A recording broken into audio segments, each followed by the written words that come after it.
If somebody has no idea what drum corps is and they've never seen it, how would you describe it? Drum corps in terms of a definition, marching band on steroids at the highest level with 250 people working every single minute of every day for perfection on a 12-minute show.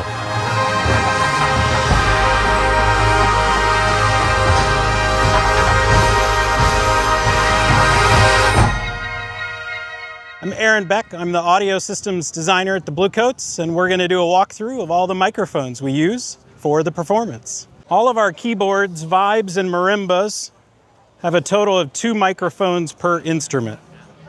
So that gives us separate EQ and control, both level and EQ sound over the high end of the instrument and the low end of the instrument. These live with the instrument at all times, so we never have to take those on or off between the truck and the show. So it's a really fast setup. This one cable comes back to the multi-block.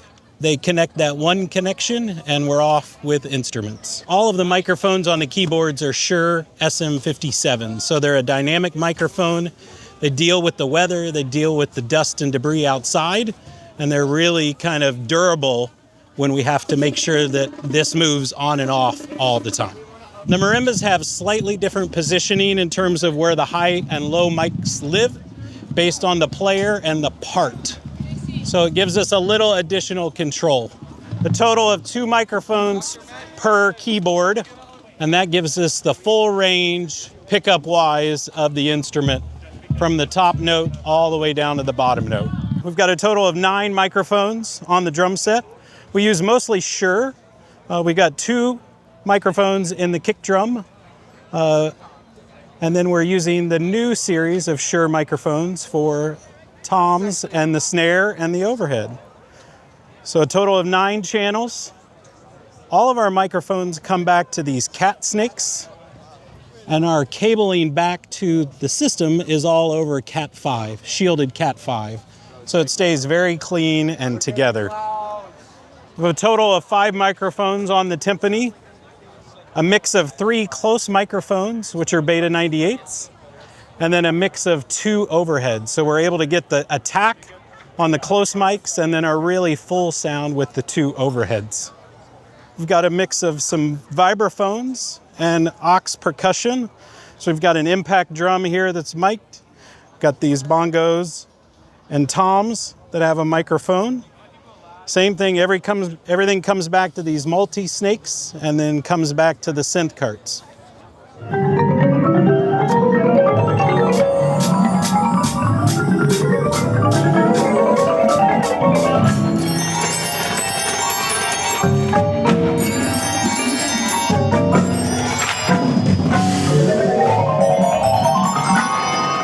So a total of 5 marimbas, 5 vibes, timpani drum set, Xylo Glock, an aux player, and then the 2 synths are the total front ensemble. And then all of those microphones, those cat snakes, come back to the Allen and Heath stage boxes. So brown is an instrument, red is an instrument. This would be probably the timpani, but it allows us to get all of those instruments really easily back to the I/O in both synth carts. So across the front of the field, we have 5 Shure VP88. It's a stereo condenser microphone. It's got a really wide pickup pattern, and these 5 allow us both width, left to right, and depth, front to back, to really pick up large sections. So if it's a full horn line section, we'll probably use mostly these across the front for reinforcement. They're spread out about 10 yards, about 30 feet on these. So this one sets just outside the 25. The next one's kind of between the 40 and the 45. So in terms of delay, we delay everything to the front sideline. That's our 0 point. So if we look at the output delay of the front row loudspeakers, they're delayed about 15 milliseconds back to here. And then in terms of the wireless delay, we do input delay per instrument per scene. So if a trumpet player is on the front hash, we've got that distance so that the acoustic energy of the trumpet lines up exactly with the reinforcement out of the loudspeaker. So this is the main mixer for the Blue Coat Show. This is our 3rd season with the Allen and Heath. It has some really nice features for what we need to do in terms of the activity in both the show. We've got full redundancy in terms of power and a lot of flexibility in terms of saving shows and mixing the show live with the drum corps behind us. So we have one engineer who is at this position mixing the show. And then we have a second engineer who's at this cart, and this cart has all of the wireless equipment. So we have a total of 48 channels of wireless, total of 40 channels of microphones, 8 channels of in-ears that are used by the audio team and the electronics synth players. So all Shure equipment in terms of wireless, all digital Axient, kind of the top pro level. So we rent this for the season as opposed to purchase. So we get the best equipment, it shows up, all fully working, and then we know that wherever the musicians are on the field, we're gonna have rock solid wireless. So this is exactly what you would see on any large national US tour out there of the largest artist in the world. This cart has a full multi-track capability, so we can capture all 128 channels of the audio console, but roughly 70 inputs or so in terms of the acoustic pit. We have a total of 24 inputs just on the 2 synth players, 40 channels of wireless, and then about 10 channels of field amplification from condenser microphones. So right at 120, 128 inputs to run the drum corps. The top level is all the DCAs, so the master control. DCAs are masters for individual groups of instruments. So we look at the middle, we've got a main DCA. This would control the overall level of all loudspeakers on one fader. Then we've got groups. We've got a field mic group. We've got all of the wireless. And then we get into sections. So all the trumpets, all the mellophones, all the baritones, all the euphoniums, and all the tubas, kind of set in this master section in the middle. And then on the right, we've got all the masters for the acoustic front ensemble. So vibes, marimbas, timpani, drum set, auxiliary mics, and then the 2 synths. So that gives us an overall master mixing the entire show. If we drill down into each of the banks, we get into the individual instruments. So here's our vibe mics, Xylo and Glock. If we go to the next level, we get all the marimba mics. We've got the drum set on a layer, and then 2 layers for the synth channels. So this is kind of our acoustic front ensemble bank. We drill down to the middle, we've got a group of solo wireless channels, and then we get into the sections. So trumpets, mellows, baritones, and then the euphoniums and tubas.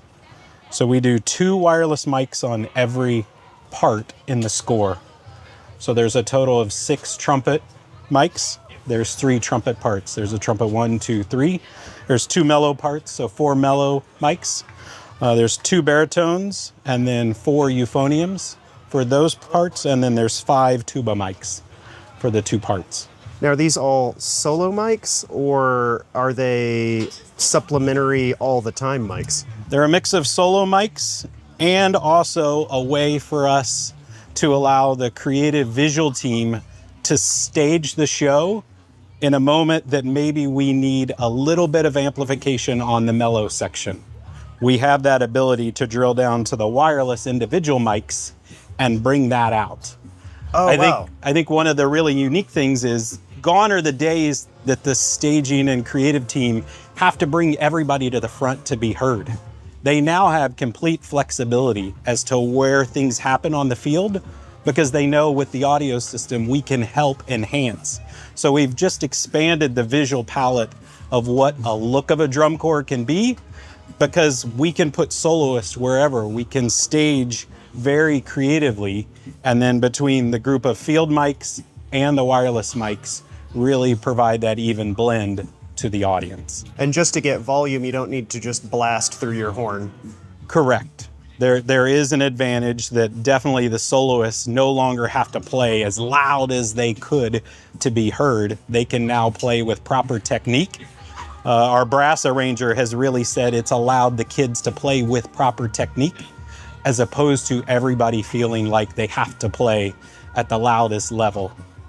If we think back to the front ensemble and really the start of amplification, it was to allow those members to play the instruments with proper technique and add the amplification reinforcement to get the instrument to where a level that you can hear it with the mix of the really loud horn line and drum line behind.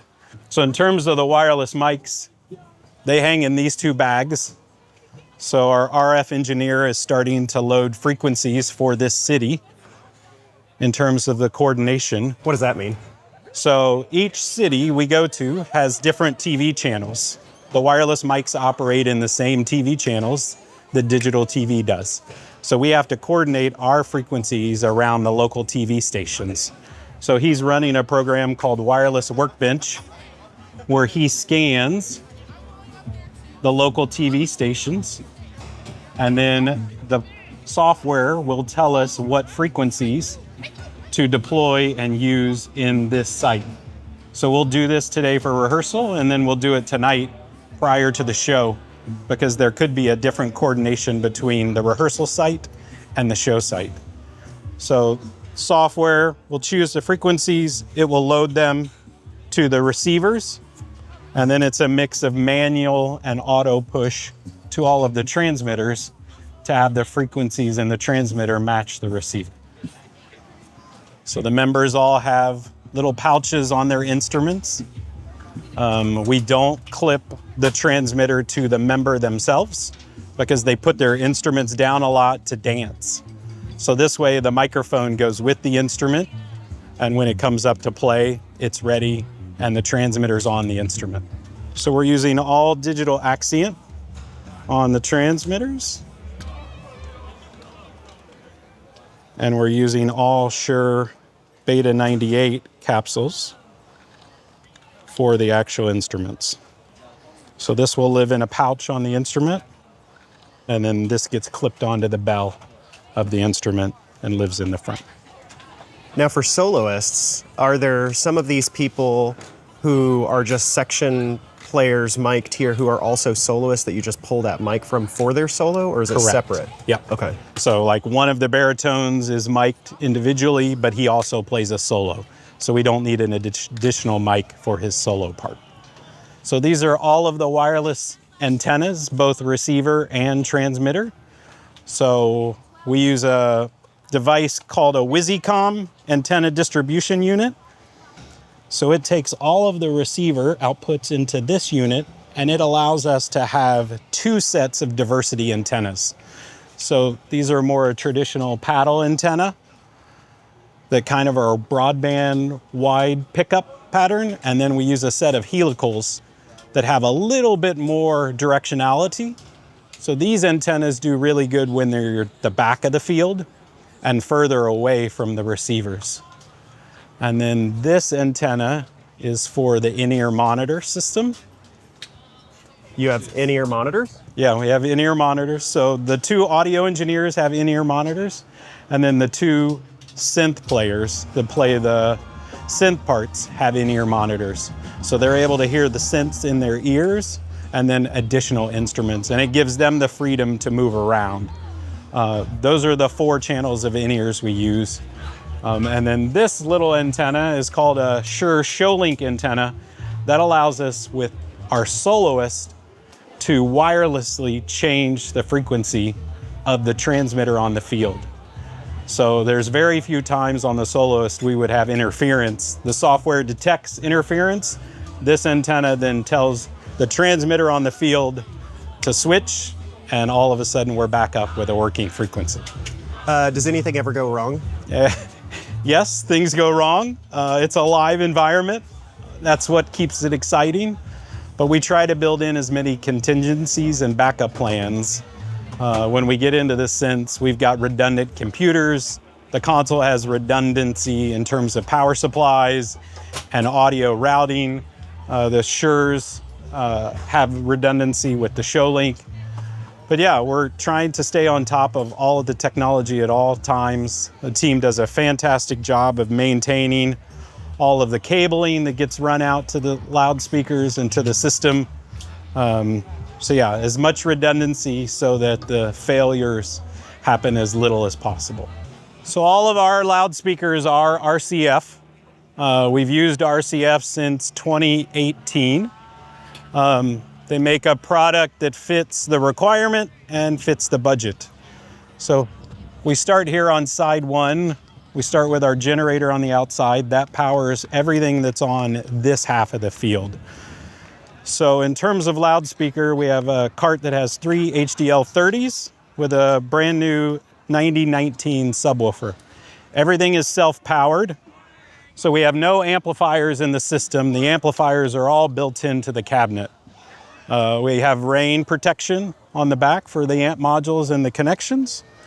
And then everything's built in with multi-pin connectors. So it's a really quick run this cable out to this cart, connect the multi-pin, and we're up and running with the loudspeaker system. So this is a Yamaha 6300 watt generator. We use the 30 amp output, which gives us a total of 2 120 20 amp circuits. So this cable runs to a cart there that breaks it out into essentially 4 household outlets. So we have 2 circuits on side 1, 2 circuits on side 2, but we travel with the generators. So no matter where we're at in the world, we have power to rehearse in the middle of a field. Not all the times we're in a nice stadium. Sometimes we're just out in a lot. And my background being very Broadway cirque, this is reinforcement of an acoustic event. So as we started to head down, how do we do amplification at the highest level? The concept is to spread the loudspeaker carts across the field so that when we have a moment on the 20-yard line, it's actually amplified out of this speaker stack. If we think back to where the activity was at the start, when you were involved, everybody had a left-right speaker. And that's where you looked at the activity and said, well, that doesn't line up with visually what's happening behind. So we actually have 2 discrete speaker systems. We have 4 carts that are spread out 60 feet. So on the 20, the 40, the 40 and the 20-yard line. And those carts specifically amplify the brass and the synths. So these 4 carts are very specific as to what source is going to them. They're a little larger speaker. They've got a little bit more output to really push and keep up with the acoustic event behind them. Then we have HDL6 and a 9004 sub on the 35-yard lines on either side. And these carts amplify the front ensemble. So we're allowed to have, Broadway maybe would look at this as an A-B system. So we have one system that's doing a very specific task, and then we have a separate system that's doing a separate task. That allows us to tune these speakers on the 35 specific for the marimbas and the vibes. And in terms of clarity, this speaker stack doesn't have to compete with amplifying the brass behind. So in terms of amplification and reinforcement on the field, where the event is depends on what 4 speaker stacks the brass comes out of. And then these 2 are for all of the front ensemble moments.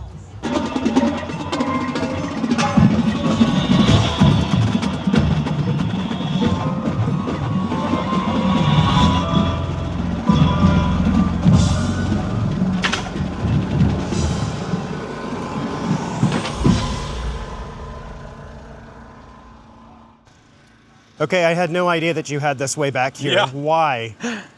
So, as discussed, the same from the front. If we have certain moments that are further back on the field, we're able to route the microphones through these 2 speakers on either side of the field. So the amplification reinforcement feels a little bit further away to match the visuals of the instruments further away on the field. It also gives us a really unique additional voice in terms of synth effects. So we can have this really wide immersive synth patch that feels like it's coming from the entire field as opposed to just coming from down front. Yeah, the generators are louder on this side than they are the other side. So on both sides, we point the exhaust away from the audience. But it is, at the end of the day, just part of the sonic environment that we live in. The advantage of having power all the time does come with a little bit of a trade-off, but we lose a good bit of noise once we get to this side of it. And once we get up in the stands, 100 feet away, it kind of drifts into the background noise of the other things in the stadium, concession stand and people and the normal day-to-day audience noise. After I marched in 1995, I kind of got into professional audio. I kind of knew from a young age that theater audio is what I wanted to do. So graduated from college, started my professional career right on the road at 22 with Broadway musicals. So ended up working my way up and spent 5 years with Disney theatricals. Worked on Beauty and the Beast and then the first 2 Lion King tours. So really large scale audio at the highest level. After touring, ended up landing with Cirque du Soleil in Las Vegas, and then worked on The Love Show, which was the Beatles show, Viva Elvis, and Michael Jackson 1. So really 20 years of audio at the highest level in terms of these theatrical shows, and now bringing that experience into the marching activity, which is really what we've become, you know? A drum corps show is a Cirque show, it is a Broadway show on a huge field. To now take my background of pro audio and be able to deliver this has been really fantastic.